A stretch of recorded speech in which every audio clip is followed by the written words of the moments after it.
Chapter 8.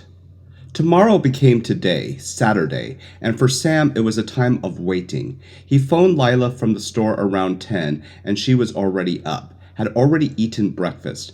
Albergas wasn't in. Apparently he got in an early start, but he had left a note for Lila downstairs saying that he would call in sometime during the day.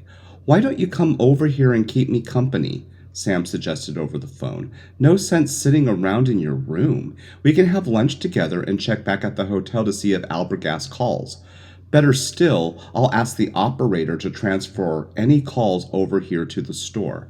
Lila agreed, and Sam felt better. He didn't want her to be alone today. Too easy for her to start brooding about Mary. God knows, he's done enough of it himself all night. He'd done his best to resist the idea, but he had to admit that Albergas' theories made sense. Mary must have planned to come here after she took the money. If she had taken it, that is. That was the worst part, accepting Mary in the role of a thief. Mary wasn't that kind of a person. Everything he knew about her contradicted the possibility. And yet, just how much did he really know about Mary, really? Just last night he acknowledged to himself how little he actually understood of his fiancée. Why, he knew so little that he'd even mistaken another girl for her in a dim light. Huh, funny. Sam told himself how we take it for granted that we know all there is to know about another person, just because we see them frequently or because of some strong emotional tie. Why, right now, and right here in Fairfield, there were plenty of examples of what he meant. Like old Tompkins, superintendent of schools for years and a big wheel in Rotary, running away from his wife and family with a 16-year-old girl. Who had ever suspected he'd do a thing like that, any more than they suspected Mike Fisher, the biggest lush and gambler in this part of the state, would die and leave all his money to the Presbyterian Orphans Home. Bob Summerfield, Sam's clerk in the store, had worked here every day for over a year before Sam knew he pulled a Section 8 in service, and for trying to beat out his chaplain's brains with a pistol butt, too. Bob was all right now, of course, a nicer, quieter guy who wouldn't find in 100 years, but he'd been nice and quiet in the army, too, until something set him off, and nobody had noticed. Nice old ladies did away with their husbands after 20 years of happy marriage. Meek little banker clerks suddenly up and embezzled the funds. You never could tell what might happen. So perhaps Mary did steal the money. Perhaps she was tired of waiting for him to pay off his debts, and the sudden temptation was just too much. Maybe she thought she'd bring it here, cook up some story, get him to accept it. Maybe she planned for them to run away together. He had to be honest about the possibility, even the probability, that this was the case. And if he granted that much, then he had to face the next question. Why hadn't she arrived? Where else could she have headed for after leaving the outskirts of Tulsa? Once you began speculation about that, once you admitted to yourself that you didn't really know how another person's mind operated, then you came up against the ultimate admission. Anything was possible. A decision to take a wild fling out in Las Vegas, a sudden impulse to drop out of sight completely and start a whole new life under another name, a traumatic access of guilt resulting in amnesia. But he was beginning to make a federal case out of it. Sam told himself wryly, or a clinical case. If he was going off on such far-fetched speculations, he'd have to admit 1,001 other alternatives, that she had been in an accident, as Lila feared, or picked up some hitchhiker who, again, Sam closed off that thought.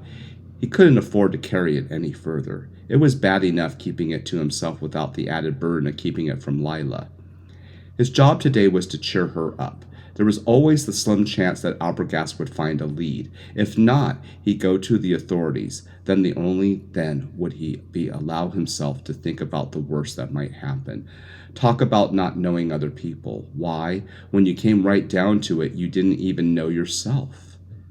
He'd never suspect that he could entertain such sudden doubt and disloyalty concerning Mary, and yet how easily he slipped into accepting the attitude.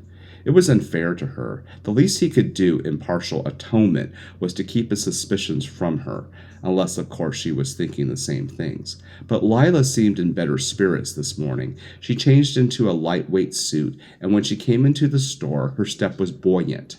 Sam introduced her to Bob Summerfield, then took her out to lunch. Inevitably, she began speculating about Mary and about what Albergast might be doing today. Sam answered her briefly, attempting to keep both his replies and his tone of voice on a casual level. After their meal, he stopped at the hotel and arranged to have a transfer made on all calls which might come in for Lila during the afternoon. Then they went back to the store. It was a light day for Saturday, and much of the time Sam was able to sit in the back room and chat with the girl. Summerfield handled the customers, and was only occasionally that Sam had to excuse himself and step out to take care of matters. Lila seemed relaxed and at ease. She switched on the radio, picked up a symphonic program on AM, and listened with apparent absorption. Sam found her sitting there when he returned from one of his trips up front. Bartok's Concerto for Orchestra, isn't it? He answered. She looked up, smiling. That's right. Funny you're knowing so much about music. What's so strange about that? This is the age of hi-fi, remember? Just because a person lives in a small town doesn't mean he can't be interested in music, books, and art. And I've had a lot of time to fill. Lila smoothed the collar of her blouse. Maybe I've got things backwards then. Maybe the funny thing isn't that you're interested in things like this, but that you're also in the hardware business. The two just don't seem to go together. There's nothing wrong with the hardware business. I didn't mean to imply that, but it seems, well, so trivial. Sam sat down at the table. Suddenly he stopped and picked up an object from the floor. It was small, pointed, and shiny. Trivial, he echoed. Perhaps. Then again, maybe it's all the way you look at it. For example, what's this in my hand? A nail, isn't it? That's right, just a nail. I sell them by the pound, hundreds of pounds a year. Dad used to sell them too. I'll bet we've sold 10 tons of nails out of this store alone since it opened for business. All length, all sizes, just common, ordinary nails. But there's nothing trivial about a single one of them. Not when you stop to think about it, because every nail serves a purpose, an important and lasting purpose. You know, something? Maybe half the frame houses in Fairville are held together by nails we've sold right here. I guess it's a little silly of me, but sometimes when I walk down the street here in town, I get the feeling that I helped build it. The tools I sold shaped the boards and finished them. I provided the paint that covers the houses, the brushes which applies it, the storm doors and screens, the glass for the windows. He broke off with a self-conscious grin. Listen to the master builder, will you? But no, I mean it. Everything in this business makes sense because it serves a real purpose, fills a need that is part of living. Every single nail, like this one, fulfills a function. Drive it into a crucial place and you can depend on it to do a job. Keep on doing it for 100 years to come, long after we're dead and gone, both of us. The moment he said the words, he regretted them. But it was too late now. He watched the smile fade from her lips as if on cue. Sam, I'm worried. I'm almost 4 now and Abergast hasn't called. Oh, he will. Just be patient. Give him time. I can't help it. You said 24 hours and then you go to the police if you had to. I mean it, but it won't be 24 hours until 8 o'clock. And I still say maybe we won't have to go. Maybe Albergast is right. Maybe Sam, I want to know. She smoothed her blouse again, but her brow remained wrinkled. You aren't fooling me for 1 minute with all this routine about nails. You're just as nervous as I am, aren't you? Yes, I guess so. He stood up, swinging his arms. I don't know why Albergast hasn't called by now. There aren't that many places in this area to check. Not if he stopped at every highway hamburger joint and motel in the country. Oh, if he doesn't get in touch with us by supper time, I'll go over to Judge Chambers myself. Who? Judge Chambers. He's the sheriff here. Fairville's the county seat, you know. Sam, The phone rang out of the store. He disappeared without waiting for her to complete her sentence. Bob Summerfield was already answering.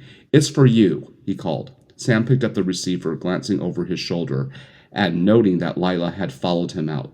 Hello, Sam Loomis speaking. Albergast, though you might be worried about me. We were, Lila, and I have been sitting here and waiting for your call. What did you find out? There was a short, almost imperceptible pause, then, no dice so far. So far? Where have you been all day? Where have I been? I've covered this area from one edge to the other. Right now I'm in Parnassus. That's way down at the edge of the county, isn't it? What about the highway between? I came out on it, but I understand I can come back another way on an alternate. Yes, that's right. The old highway. It's the county trunk now, but there's absolutely nothing along that route, not even a filling station. Fellow in the restaurant here tells me there's a motel back in through there. Oh, come to think of it, I guess there is, the old Bates place. I didn't know it was still open. It's likely you'll find anyone there. Well, it's the last on the list. I'm coming back anyway, so I might as well stop. How are you holding up? Oh, all right. And the girl, Sam lowered his voice. She wants me to notify the authorities immediately, and I think she's right. After what you've told me, I know she's right. Will you wait until I get there? How long is it going to take? An hour, maybe. Unless I run into something in the motel. Arbogast hesitated. Look, we made a bargain. I'm willing to keep my end of it. All I'm asking is for you to wait until I come back to town. Let me go with you to the police. It will be a lot easier to get cooperation the way with me along. You know how it was in small town law. The minute you ask them to put through a long distance call, they press the panic button. We'll give you an hour, Sam said. You can find us here at the store. He hung up and turned away. What did he say? Lila asked. He didn't find out anything yet, did he? Well, no, but he isn't finished yet. There's another place where he plans to stop. Only one more place? Don't say it like that. Maybe he'll hear something there. If not, he's due back within an hour. We'll go to the sheriff. You heard what I told you. All right, we'll wait 1 hour, you said. It wasn't a pleasant hour. Sam was almost grateful when the last Saturday afternoon crowd came in and he had an excuse to go to the front and help wait on the overflow. He couldn't pretend to be cheerful any longer, couldn't make small talk, not to her nor to himself, because he was beginning to feel it now.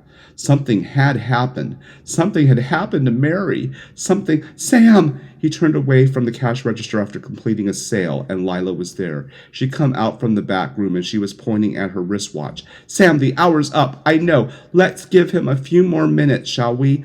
I've got to close up the store first anyway. Oh, all right, but only a few minutes, please. If you knew how I felt. I do know. He squeezed her arm, squeezed out a smile. Don't worry. He'll be here any second. But he didn't come. Sam and Summerfield shooed out the last straggler at 5:30. Sam checked the register, and Summerfield spread the dust covers for the night. Still, Arbogast didn't appear. Summerfield switched off the lights, prepared to depart. Sam got ready to lock the door. No Arbogast.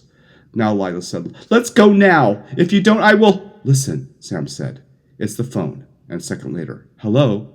Arbogast? Where are you? You promised to... Never mind what I promised. The investigator's voice was low. His words hurried. I'm out at the motel, and I've got just a minute. Wanted to let you know what I hadn't showed. Listen, I found a lead. Your girlfriend was here all right. Last Saturday night. Mary. Young. Sure. Yeah, pretty sure. I checked the register, got a chance to compare handwriting. Of course, she used another name, a Jane Wilson, and gave a phony address. But I'll have to get a court order to photostat the register entry if we need proof. What else did you find out? Well, the car's description tells... So, does the description of the girl? The proprietor filled me in. How'd you manage to get that information? I pulled my badge and gave him the stolen car routine. He got all excited. A real oddball, this guy. Name's Norman Bates. You know him? No, I can't say that I do. He says the girl drove in Saturday night around 6, paid in advance. It was a bad night, raining, and she was the only customer. Claims she pulled out early the next morning before he came down to open up. He lives in a house behind the motel with his mother. Do you think he's telling the truth? Well, I don't know yet. What does that mean? Well, I put a little heat on him about the car, and he let it slip that he invited the girl up to the house for supper. Said that that's where was all they did, and his mother could verify it. Did you talk to her? No, I'm going to. She's up at the house in her room. He tried to hand me a line that she's too sick to see anyone, but I noticed her sitting at the bedroom window giving me the once-over when I drove in. So I told him I was going to have a little chat with his old lady, whether he liked it or not. But you have no authority. Look, you want me to find out about your girlfriend, don't you? And he doesn't seem to know anything about search warrants. Anyway, he's hot-footed it off to the house to tell his mother to get dressed. I thought I'd sneak through a cow while he's gone. So you stick around until I'm finished here. Oh, he's coming back. See ya. The receiver clicked quickly and the line went dead. Sam hung up. He turned to Lila and reported the conversation. Do you feel better now? Yes, but I wish I knew. We will know in just a little while. Now all we have to do is wait.